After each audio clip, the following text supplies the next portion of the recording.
Europe. Europe 1.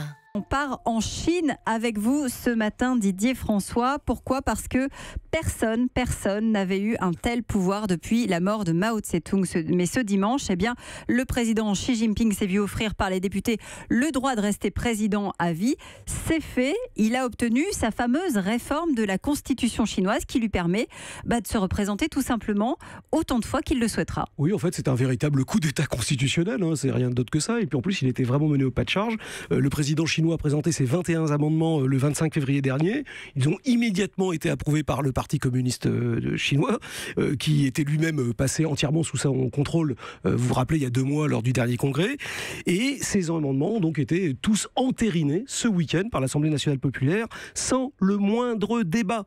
La décision la plus emblématique, c'était évidemment ce que vous avez dit, celui qui abolit la limitation du nombre de ses mandats à la tête de l'État. Il faut savoir que le président chinois ne pouvait se présenter que 2 fois pour des périodes de 5 ans. C'était une précaution qui avait été prise par Deng Xiaoping en 1982, justement pour éviter toute possibilité de retour à un régime dictatorial comme du temps de Mao Tse-tung. Et donc, normalement, le président Xi Jinping aurait dû être obligé de se retirer du pouvoir en 2013, alors que désormais, plus rien ne lui interdit de se présenter 3 fois, 4 fois, voire effectivement de se faire élire à vie. Et ce n'est pas le seul tour de vis que Xi Jinping a inscrit dans la constitution chinoise. Ah oui, il y a encore 2 mesures particulièrement inquiétantes et qui montrent une vraie crispation du régime.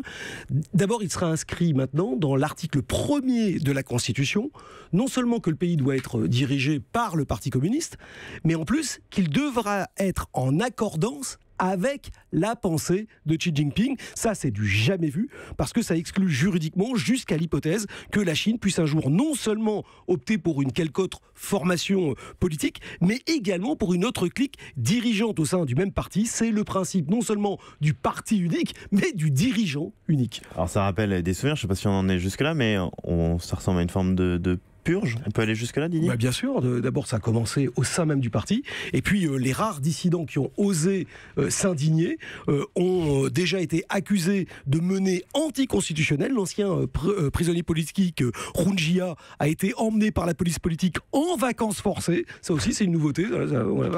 Et puis, vous imaginez... C'est un patron voilà. aussi en Chine.